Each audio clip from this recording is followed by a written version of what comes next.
আসসালামু আলাইকুম। এটিএস এর পক্ষ থেকে আপনাদের সবাইকে স্বাগতম। আজকে আপনারা শিখব আপনার পিসি যদি খুব স্লো হয়ে থাকে এবং ডিস্কটাকে কিভাবে আপনি ক্লিন করবেন।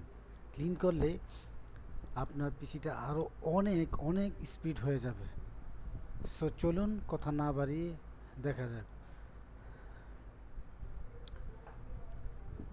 আমরা প্রথম রানে যাব। রানে গিয়ে অ্যাপ ডাটাগুলোকে ক্লিন করে নিব।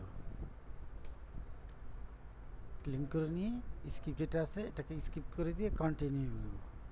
এগুলো আর ডিলিট হবে না বাকিগুলো। তারপর আমরা নেক্সট যাব উইন্ডোজ আর ট্রিটাকে দিব ক্লিন ট্রি এর পরে আমরা আবার যাব 10%। ওকে, কন্ট্রোলে ডিলিট স্কিপ।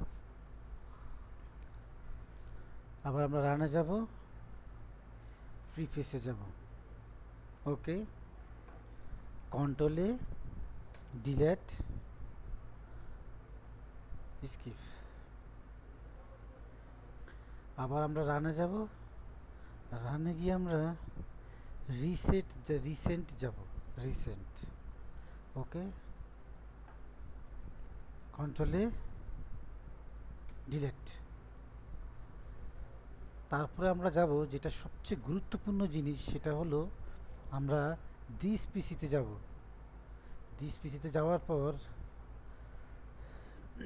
সেখান থেকে আমরা সি ড্রাইভটাকে ক্লিন করব কিভাবে। এই যে সি ড্রাইভটা আছে এটাকে আমরা সিলেক্ট করে রাইট বাটন ক্লিক করে প্রপার্টিজে যাব।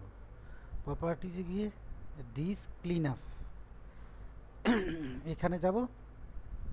এখানে গিয়ে আমরা দেখব temporary internet files, recycle bin. এখানে অসংখ্য দেখা গেছে কয়েক মাস ধরে আমরা যখন একটা ডেস্কটপ পিসি ইউজ করি সেখানে বিভিন্ন ধরনের ফাইল আমরা ডিলিট করি, ইনসার্ট করি, এই জাতীয় জিনিসগুলা ক্যাশ ধরে রাখে।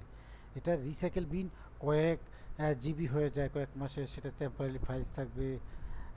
আবার এখানে উইন্ডোজ আপডেটের অনেকগুলা জায়গা নিয়ে সে থাকে। সো সেটাকে সিলেক্ট করে দিয়ে আমরা ক্লিন আপ সিস্টেম ফাইলস করে দিলে আমার সি ড্রাইভে আননেসেসারি যে জায়গাটা নিয়ে আসে সেটা সে ক্লিন করে দিবে। টেম্পোরারি ফাইল অপটিমাইজ করবে, রিসাইকেল বিন, টেম্পোরারি ফাইলস এগুলো দিয়ে ওকে দিয়ে দিব। ওকে দিলে ডিলিট ফাইলস দিয়ে দিলে আমার কাজগুলো সম্পূর্ণ হয়ে যাবে। তখন দেখবেন যে আপনার পিসিটা আগের চেয়ে অনেক দ্রুত কাজ করে, অনেক ফাস্ট। তাই আশা করছি আর দেরি না করে যাদের ডেস্কটপে এই জাতীয় কোনো প্রবলেম আছে তারা হচ্ছে রান মেনু থেকে আমি যেই কমান্ডগুলো দেখিয়ে দিলাম স্ক্রিপ্ট সেভাবে করবেন এবং সি ড্রাইভটাকে এভাবে ডিস্ক ক্লিন করে দিয়ে ওকে করে দেবেন। আশা করি আপনার পিসি আগের চেয়ে বহুগুণ স্পিড বাড়বে। ধন্যবাদ সাথে থাকার জন্য।